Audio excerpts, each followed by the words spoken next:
నమస్కారం సహస్ర 9 న్యూస్ వార్తలకు స్వాగతం. నా పేరు లక్ష్మి. వార్తల్లో ముందుగా హెడ్లైన్స్.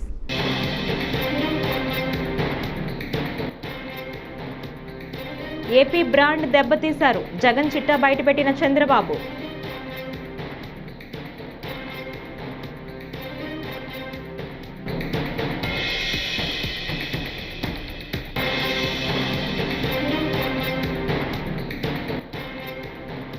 ఆంధ్ర రాష్ట్రాన్ని అదానీ రాష్ట్రంగా చేశాడు. జగన్పై షర్మిల ఫైర్.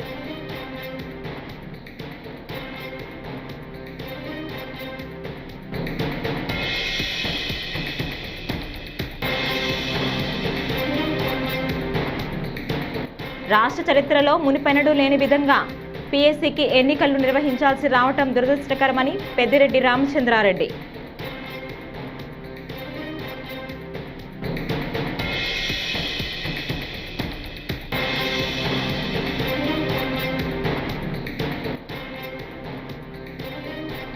అదానీ లంచం స్కామ్ వైకాపా సర్కార్లో బాధ్యులపై విచారణ జరగాలి. కె రామకృష్ణ.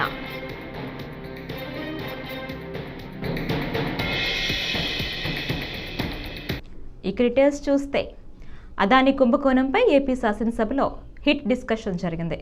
అసత్యాలను జగన్ పదే పదే చెప్పి ప్రజలను మోసం చేశారని ఆంధ్రప్రదేశ్ ముఖ్యమంత్రి నారా చంద్రబాబు నాయుడు ఆరోపించారు. ఏపీ బ్రాండ్ను జగన్ దెబ్బతీశారని ఏకిపారేశారు. చరిత్రలో ఏ రాజకీయం నేత చేయనన్ని తప్పులు జగన్ చేశారని విమర్శలు చేశారు. గతంలో వ్యవస్థలు అధికార యంత్రాంగం నిర్వీర్యమైందని ఆరోపించారు. షార్ట్, మీడియం, లాంగ్ టర్మ్ లక్ష్యాలతో ముందుకెళ్తున్నామని ఉద్ఘాటించారు. వైసీపీ ప్రభుత్వం అమరావతిని విధ్వంసం చేసిందని ధ్వజమెత్తారు. పోలవరం డయాఫ్రమ్ వాల్ను గోదావరిలో కలిపారని చెప్పారు. భద్రత లేక ఏపీకి పెట్టుబడులు రావటం లేదని ఆవేదన వ్యక్తం చేశారు. మీరు మీ థింకింగ్ కంటే ఇంకా బెటర్గా ఆలోచించాం, మేము కూడా సూచనలు ఇస్తామని మీరు ఇవ్వండి. మీ సూచనలన్నీ సిద్ధంగా ఉన్నా. నేను ఎప్పుడూ చెప్తున్నా, అనునిత్యం నేను ఒక స్టూడెంట్ని. ఏ కొత్త విషయాలు మీరు చెప్పినా, ఎవరు చెప్పినా నేర్చుకుని దాన్ని అమలు చేయడం నా బాధ్యత. చేస్తానే ఉంటాను. ఇక్కడ మీరు చూస్తే నేను ముందే చెప్పాను, P3 model as on today సంపద సృష్టిస్తూ ఉంది. ఇప్పుడు P4 model people public private partnership. ఒక పి ప్రజల్ని యాడ్ చేశాం. ప్రభుత్వం, ప్రజలు, అదే మరి ప్రైవేట్ అంటే ఏజెన్సీలు కానీ వ్యక్తులు కానీ పార్ట్నర్షిప్ పెట్టుకొని ఏ విధంగా పేదరిక నిర్మూలన చేయాలో ఆలోచించాల్సిన అవసరం ఉంది. ఇక్కడ మీరు చూస్తే ఏదైతే engagement Telugu diaspora or industries or successful people, high network individuals, ఎవరికైతే హై నెట్వర్త్ ఉంటుందో, డబ్బులు ఎక్కువ సంపాదిస్తున్నారో, తెలివిగా ఉన్నారో, అలాంటి వాళ్ళు టాప్ 10%ని బాటమ్ 10 to 20% అడాప్ట్ చేసుకోమంటున్నాం, మెంటరింగ్ చేయమంటున్నాం. ఈరోజు మనం ఇక్కడికి వచ్చాం. ఎవరి దయ వల్ల వచ్చాం? ప్రజల దయ వల్ల వచ్చాం. లంచాల కోసం ఆంధ్రప్రదేశ్ను జగన్మోహన్ రెడ్డి సొంత జాగిరిలా వాడుకున్నారని పీసీసీ అధ్యక్షురాలు షర్మిల ఆరోపించారు. హైదరాబాద్లో నిర్వహించిన మీడియా సమావేశంలో ఆమె మాట్లాడారు. విద్యుత్ ఒప్పందాల పేరిట అదానీ నుంచి జగన్ రెడ్డి 1,750 కోట్ల లంచం తీసుకునే వ్యవహారంపై ప్రభుత్వం విచారణ జరిపించాలని డిమాండ్ చేశారు.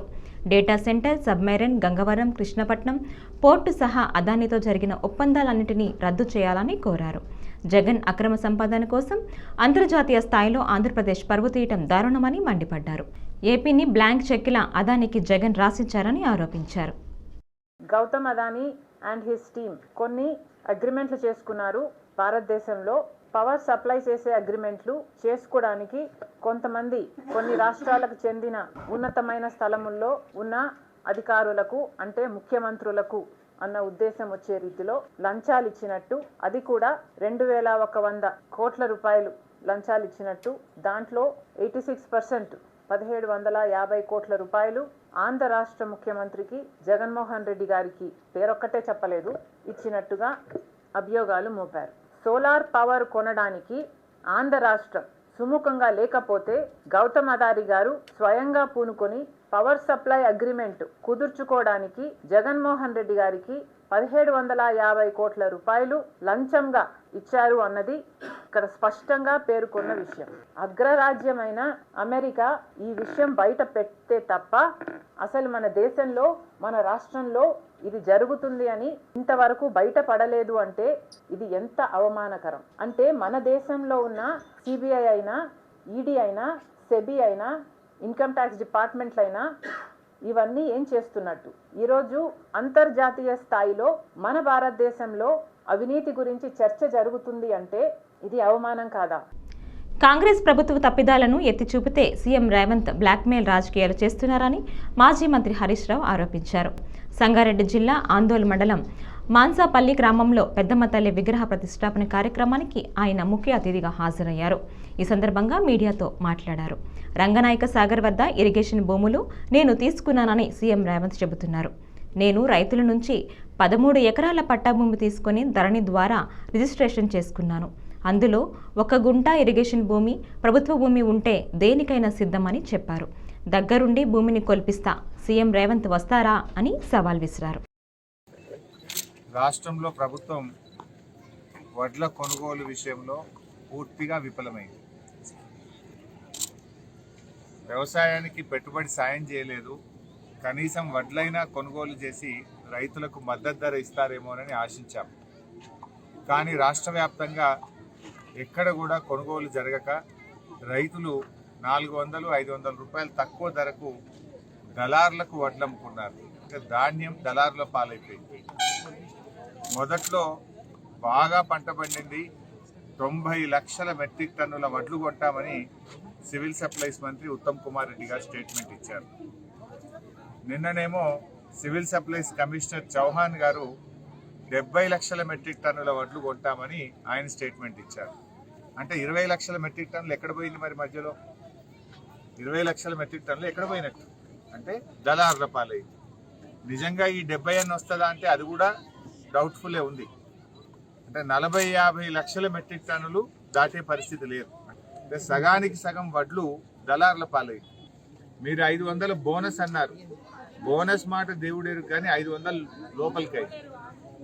బోనస్ రావాల్సిన రైతులకు 400-500 తక్కువ ధరకే దళారులకు అమ్ముకునే పరిస్థితి కలిగిందంటే ఇది పూర్తిగా రాష్ట్ర ప్రభుత్వం యొక్క వైఫల్యం. వరంగల్లో రైతు డిక్లరేషన్ లో 9 హామీలు ఇచ్చింది ప్రభుత్వం. 9లో ఒక్కటన్నా అమలైందా? రైతులకు 15,000 రైతు భరోసా అన్నారు, అమలు కాదు. వైకాపా ప్రభుత్వ హయాంలో విద్యుత్ ఒప్పందాల్లో అవినీతి జరిగిందని తాము గతంలోనే చెప్పినట్లు సిపిఐ రాష్ట్ర కార్యదర్శి కె రామకృష్ణ తెలిపారు. అదానీపై అమెరికాలో కేసు నమోదైన నేపథ్యంలో ఏపీలో ఈ వ్యవహారానికి సంబంధించి బాధ్యులపై సిట్టింగ్ జడ్జితో విచారణ జరిపించాలని ఆయన డిమాండ్ చేశారు. విద్యుత్ ఒప్పందాల్లో అదానీకి వైకాపా ప్రభుత్వం లొంగిపోయిందని సిపిఐ ముందే చెప్పిందన్నారు. విద్యుత్ ఒప్పందాల్లో అవినీతికి పాల్పడిన అధికారులను గుర్తించి కఠిన చర్యలు తీసుకోవాలన్నారు. మన రాష్ట్రంలో జరిగిన విద్యుత్ ఒప్పందాల్లో పెద్ద ఎత్తున అవినీతి జరిగిందని చెప్పి ముందు నుంచి కూడా మేము ఆరోపిస్తా ఉన్నాం. ఇవాళ న్యూయార్క్ ఈస్టర్న్ డిస్ట్రిక్ట్ కోర్టులో కూడా అక్టోబర్ 24వ తేదీ నాడు కేసు నమోదైంది. ఆ కేసులో గౌతమ్ అదానీ, సాగర్ అదానీలు వీరు పెద్ద ఎత్తున లంచాలు ముట్టజెప్పి ప్రత్యేకించి విద్యుత్ ఒప్పందాల్లో సెకీ ద్వారా వాళ్ళు లబ్ధి పొందారని చెప్పి కూడా ఇవాళ స్పష్టంగా చెప్తా ఉన్నారు. ఇందులో క్లియర్గా చెప్తా ఉన్నారు. 1750 కోట్ల రూపాయలు ఆంధ్రప్రదేశ్ రాష్ట్రంలో వివిధ హోదాల్లో పనిచేస్తున్న అధికారులకు లంచాలు ముట్టజెప్పారు, తద్వారా లబ్ధి పొందారని చెప్పి కూడా ఇవాళ కేసులో వారు చెప్పడం జరిగింది. అంటే చివరికి అమెరికా లాంటి దేశంలో న్యూయార్క్ ఈస్టర్న్ కోర్టులో అక్కడ కేసు నమోదైందంటే మరి అది జరిగింది ఎక్కడ? ఆంధ్రప్రదేశ్లో జరిగింది. మేము ముందు నుంచి కూడా చెప్తా ఉన్నాం, అదానికి ప్రభుత్వం లొంగిపోయింది, జగన్మోహన్ రెడ్డి ప్రభుత్వం పూర్తిగా లొంగిపోయి రాష్ట్రాన్ని అప్పజెప్తా ఉన్నాడు అని కూడా మేము స్పష్టంగా చెప్పడం జరిగింది. ఇవాళ న్యూయార్క్ ఈస్టర్న్ కోర్టులోనే ఇది విచారణకు వచ్చిందంటే దాదాపు 6 మందికి వారు నోటీసులు కూడా ఇచ్చారు. అందులో గౌతమ్ అదానీ, సాగర్ అదానీ, వినీత్ జైన్, రంజిత్ గుప్తా, అదేవిధంగా సౌరభ్ అగర్వాల్, దీపక్ మల్హోత్రా అండ్ రూపేష్ అగర్వాల్ వీళ్ళందరిపైన కూడా కేసు నమోదైంది. వాళ్ళకు కూడా నోటీసులు ఇచ్చారు. కాబట్టి నేను ఇవాళ ముఖ్యమంత్రి గారిని విజ్ఞప్తి చేస్తా ఉన్నా, ఇవాళ రాష్ట్రాన్ని అదానికి దోచిపెట్టడానికి జరిగిన ప్రయత్నాలన్నిటిపైన కూడా సమగ్రమైన విచారణ జరగాలి. అదేవిధంగా ఈ 1750 కోట్ల రూపాయలు రాష్ట్ర చరిత్రలో మునిపెన్నడూ లేని విధంగా ప్రజాపద్దుల కమిటీ పీఎస్సీకి ఎన్నికలు నిర్వహించాల్సి రావటం దురదృష్టకరమని వైఎస్ఆర్సీపీ ఎమ్మెల్యే పెద్దిరెడ్డి రామచంద్రారెడ్డి అన్నారు. ఇలాంటి పరిస్థితుల్లో ఎన్నికలను బహిష్కరిస్తున్నట్లు పార్టీ తరపున శుక్రవారం ఆయన ప్రకటించారు. ఇప్పటి వరకు ప్రతిపక్షానికి పీఎస్సీ చైర్మన్ పదవి ఇవ్వటం ఆనవాయితీగా వస్తోంది. కానీ కూటమి ప్రభుత్వం ఆ ఆనవాయితీకి విరుద్ధంగా చేస్తోంది. అందుకే ఈ ఎన్నికలను బాయ్కాట్ చేస్తున్నాం. గతంలో సభ్యుల సంఖ్యతో సంబంధం లేకుండా పీఎస్సీ ప్రతిపక్షానికే ఇచ్చారు. ప్రతిపక్ష హోదా లేని పార్టీలకు కూడా అనేకసార్లు పదవి అప్పగించారని అన్నారు. అనేక పార్లమెంట్లో కూడా 1950లో జనవరి 26 ఒక అమెండ్మెంట్ జరిగింది. ఆర్టికల్ 309 బ్రాకెట్లో అయ్యి అని చెప్పి ఆ ఆర్టికల్ ప్రకారం కూడా ప్రతిపక్షానికి ఇవ్వాలని వాళ్ళు మార్పు చేసి అనేక మంది కేవలం ప్రతిపక్ష సభ్యుడి హోదా, ప్రతిపక్ష నాయకుడి హోదా లేని పార్టీలకే ఈ పీఎస్సీ చైర్మన్ పదవిని ఇస్తా వచ్చారు. ఉదాహరణకు బీజేపీకి ఇద్దరు సభ్యులుంటే 1981-82లో శ్రీ సతీష్ అగర్వాల్ అని చెప్పి వారికి ఈ పీఎస్సీ చైర్మన్ పదవిని పార్లమెంట్లో ఇవ్వడం జరిగింది. ఈ విధంగా అనేక మంది 20 మంది 30 మంది ఉండే సభ్యులకు కూడా పార్లమెంట్లో ప్రతిపక్ష నాయకుడు హోదా లేని పార్టీలకు కూడా ఈ పీఎస్సీ చైర్మన్గా అనేక పర్యాయాలు ఇచ్చారు. మరి ఏపీ అసెంబ్లీ ప్రాంగణంలో ఆసక్తికర పరిణామం చోటు చేసుకుంది. డిప్యూటీ సీఎం పవన్ కళ్యాణ్ను వైకాపా ఎమ్మెల్సీ బొత్స సత్యనారాయణ ఆలింగనం చేసుకున్నారు. అసెంబ్లీ వెలుపల పవన్ కారు ఎక్కేందుకు వస్తుండటం చూసి వైకాపాకు చెందిన ఎమ్మెల్యే పెద్దిరెడ్డి రామచంద్రారెడ్డి ఎమ్మెల్సీలు పక్కకు వెళ్లిపోయారు. అదే సమయంలో బొత్స సత్యనారాయణ ఎదురుగా నిలబడి పవన్కు నమస్కారం పెట్టారు. బొత్స స్పందన చూసి పవన్ ఆయనకు ఎదురెళ్లారు. దీంతో బొత్స కూడా వెళ్లి ఆలింగనం చేసుకున్నారు. పవన్ బొత్స భుజంపై తట్టి మర్యాదపూర్వకంగా కరచాలనం చేసి వెళ్లారు.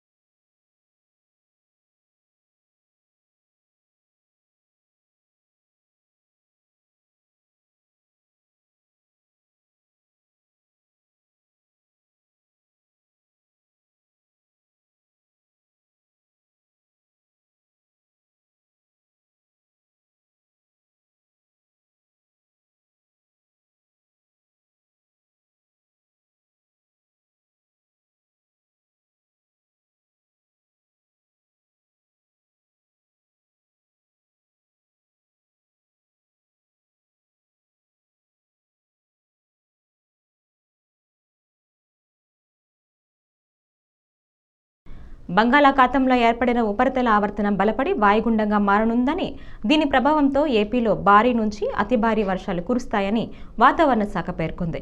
ముఖ్యంగా కోస్తాంధ్ర జిల్లాల్లో భారీ వర్షాలు కురిసే అవకాశం ఉందని ఐఎండీ అలర్ట్ ప్రకటించింది. ప్రస్తుతం దక్షిణ అండమాన్ సమీపంలో ఉపరితల ఆవర్తనం కొనసాగుతోందని, ఇది శనివారం నాటికి అల్పపీడనంగా మారే అవకాశం ఉందని తెలిపింది. శనివారం నాటికి ఆగ్నేయ బంగాళాఖాతంలో అల్పపీడనంగా బలపడి తుఫానుగా మారే అవకాశం ఉందని ఐఎండీ అధికారులు అంచనా వేస్తున్నారు. ఆ తర్వాత తీవ్ర వాయుగుండంగా బలహీనపడి ఈ నెల 27న తమిళనాడు లేదా ఆంధ్రప్రదేశ్లో తీరం దాటుతుందని వెల్లడించారు. తుఫాన్ తీరం దాటే సమయంలో భారీ నుంచి అతి భారీ వర్షాలు కురుస్తాయని తెలిపారు. మంగళవారం, బుధవారాల్లో కోస్తాంధ్ర జిల్లాలో అతి భారీ వర్షాలు, రాయలసీమలో భారీ వర్షాలు కురుస్తాయని తెలిపారు. వరి కోతలు, ఇతర వ్యవసాయ పనుల్లో రైతులు జాగ్రత్తలు తీసుకోవాలని చెప్పారు. రైతులు అప్రమత్తంగా ఉండాలని విపత్తుల నిర్వహణ సంస్థ ఎండీ కూర్మానాథ్ సూచించారు.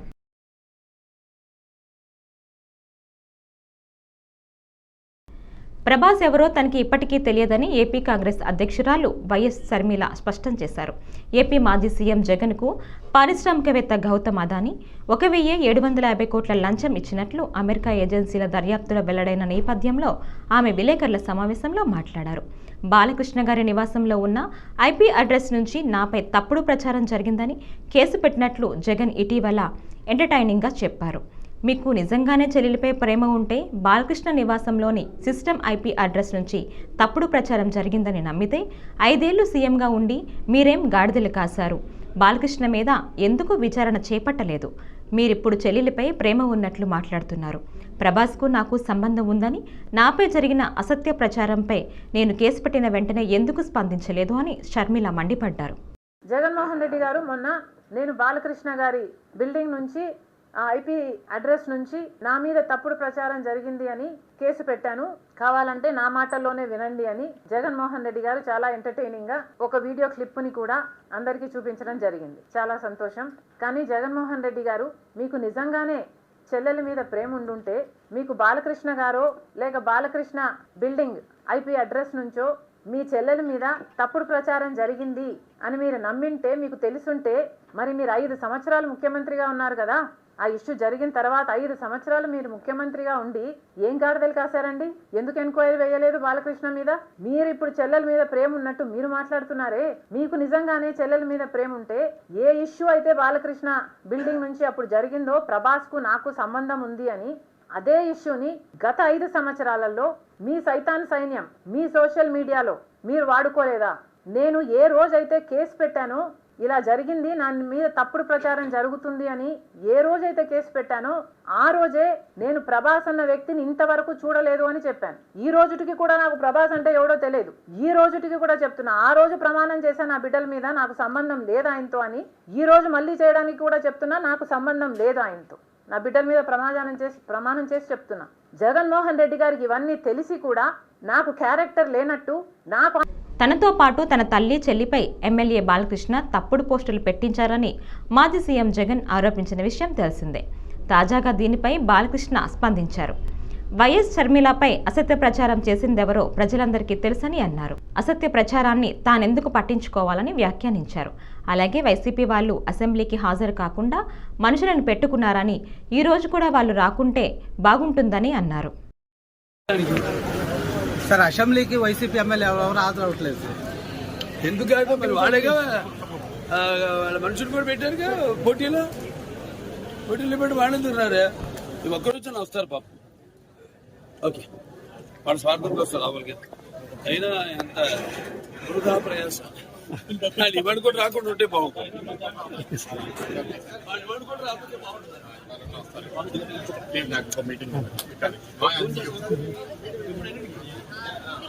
సార్, షర్మిలపై మీద అసత్య ప్రచారం చేస్తున్నారు షర్మిలపై మీద అసత్య ప్రచారం చేస్తున్నారు ఆరోపిస్తున్నారు సార్ జగన్. అంటే వాళ్ళు పట్టించుకోనప్పుడు నేను ఎందుకు పట్టించుకోలే? నంద్యాల జిల్లా మహానందిలో కార్తీక మహోత్సవాలు వైభవంగా కొనసాగుతున్నాయి. ఈ సందర్భంగా ఆలయ ఈవో శ్రీనివాస్ రెడ్డి మహానంది కార్యాలయంలో శుక్రవారం సమావేశం ఏర్పాటు చేశారు. ఈ నెల 29న లక్ష బిల్వార్చన, 30న లక్ష కుంకుమార్చన కార్యక్రమాలు నిర్వహిస్తున్నామని తెలిపారు. భక్తులందరూ పాల్గొని ఈ కార్యక్రమాలను విజయవంతం చేయాలని కోరారు. భక్తులకు ఎలాంటి అసౌకర్యాలు కలగకుండా అన్ని ఏర్పాట్లు పూర్తి చేశామని తెలిపారు.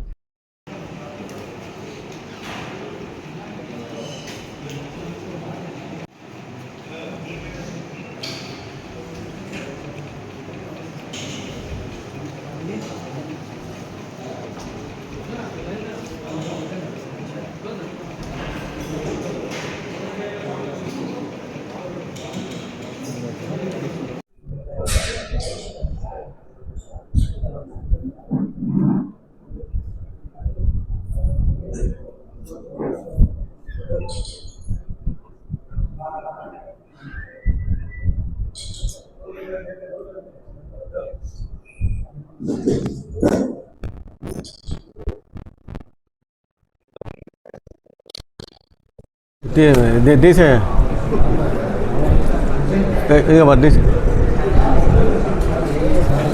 महानंदीश्वराय కార్తీక మాసం మొదటి వారం నుంచి కూడా భక్తులు అధిక సంఖ్యలో వస్తున్నారు. వచ్చేటువంటి భక్తులకు ఎలాంటి అసౌకర్యం లేకుండా దేవస్థానం తరపున అన్ని ఏర్పాటు చేయడం జరిగింది. వాళ్ళకు ఉదయం ప్రతి ఆదివారం సోమవారం కూడా భక్తులు ఎక్కువగా వస్తున్నారు కాబట్టి వాళ్ళకు మొన్న పౌర్ణమి గుడికి అంతా బాగా చేశారు. మా సిబ్బంది కానీ, మా అర్చక స్వాములు కానీ, వేద పండితుల వారు కానీ, అలాగే లైటింగ్ 10 సంవత్సరం మాదిరిగా కాకుండా ఈ సంవత్సరం కొత్తగా లైటింగ్ కూడా దేవాలయానికి ఏర్పాటు చేయడం జరిగింది. అలాగే కొత్తగా గంగా హారతులు కూడా ప్రతి సోమవారం ఇస్తున్నాము. అలాగే రేపు 29వ తారీఖు నాడు లక్ష బిల్వార్చన ఉంటుంది. లక్ష బిల్వార్చన దాతల ద్వారా నిర్వహిస్తున్నాము.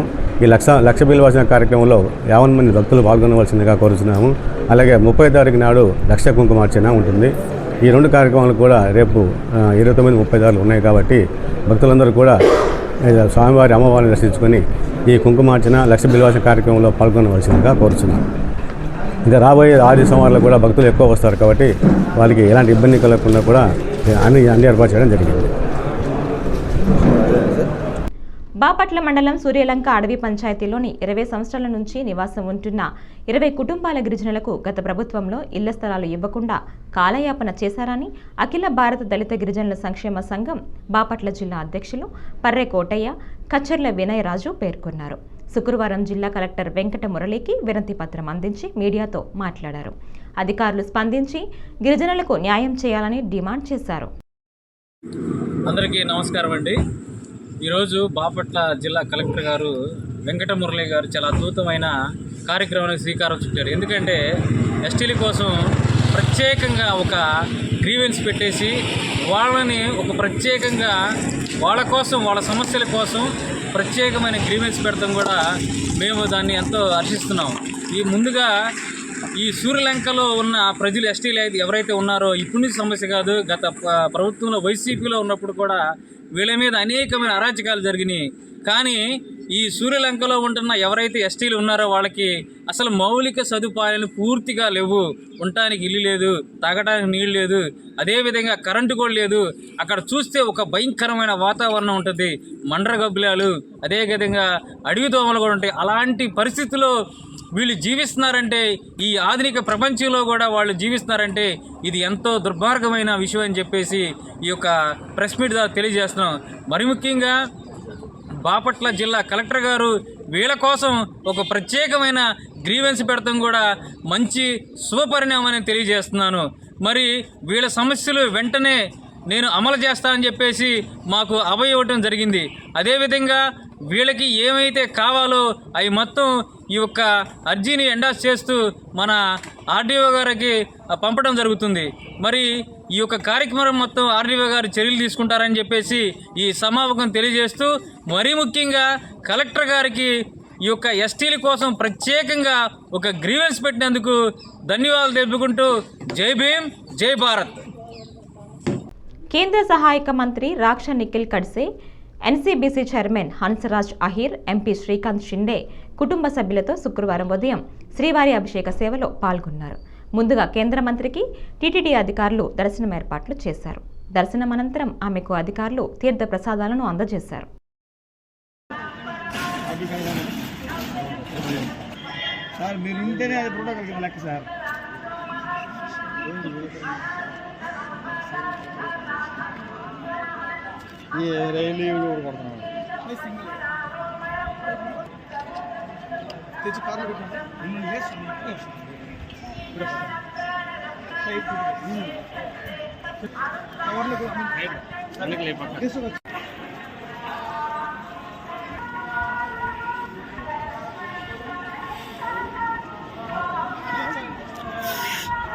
Sir, 1 minute, sir.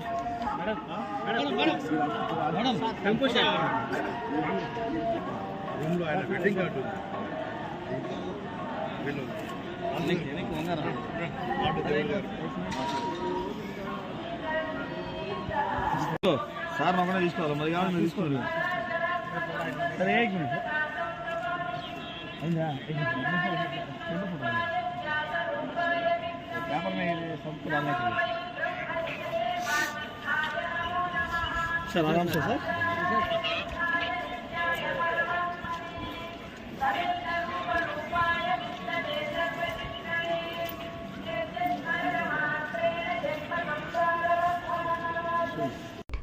మత్స్యకారుల అభ్యున్నతికి ప్రభుత్వం కట్టుబడి ఉందని, జిల్లాల్లో ఆక్వా రంగాన్ని ప్రభుత్వం సహకారంతో అభివృద్ధి చేస్తామని, ఫ్లేమింగో ఫెస్టివల్ ఘనంగా నిర్వహిస్తామని తిరుపతి జిల్లా కలెక్టర్ డాక్టర్ ఎస్ వెంకటేశ్వర్ అన్నారు. గురువారం కలెక్టరేట్ సమావేశంలో ఆయన ఆ మందిరంలో జిల్లా మత్స్యకార శాఖ వారు నిర్వహించిన ప్రపంచ మత్స్యకార దినోత్సవం కార్యక్రమంలో ఆక్వా సాగు రైతులు, హ్యాచరీ ప్రతినిధులు హాజరవగా ముఖ్య అతిథిగా కలెక్టర్ పాల్గొన్నారు. అది ఈ రోజున రావడం అనేది మిమ్మల్ని అందరినీ కలవడం నిజంగా చాలా ఆనందంగా ఉంది. సో మనం ఏం చేద్దామంటే ముందుగా మీకున్నటువంటి ఏదైతే సమస్యలు ఏదైతే ఉన్నాయో అందరి తరపు నుంచి ఒక్కొక్కరు కానీ నలుగురు అందరూ మాట్లాడితే మనం నోట్ చేసుకుంటాము. ఓకే, నోట్ చేసుకున్న తర్వాత వాటికి సమాధానం ఇచ్చి ఏదైతే మన దగ్గర ఆల్రెడీ పరిష్కారం ఉంటే దానికి ఏదైనా సొల్యూషన్ ఉంటే చెప్తాం. మన గవర్నమెంట్ లెవెల్లో సెక్రటరీ గారు దృష్టిలో పెట్టవలసినవి పెడతాం. కొన్ని మన జిల్లాలోనే పరిష్కారం చేయవలసినవి నేను బాధ్యతగా తీసుకొని అది పరిష్కారం చేయడం జరుగుతుంది.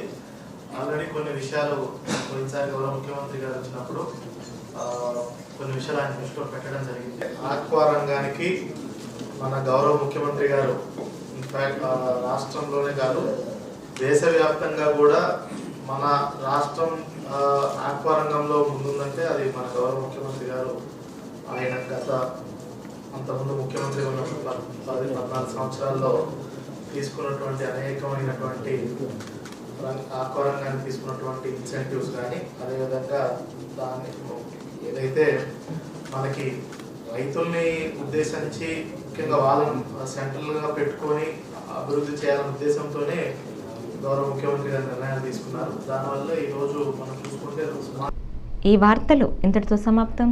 నమస్కారం.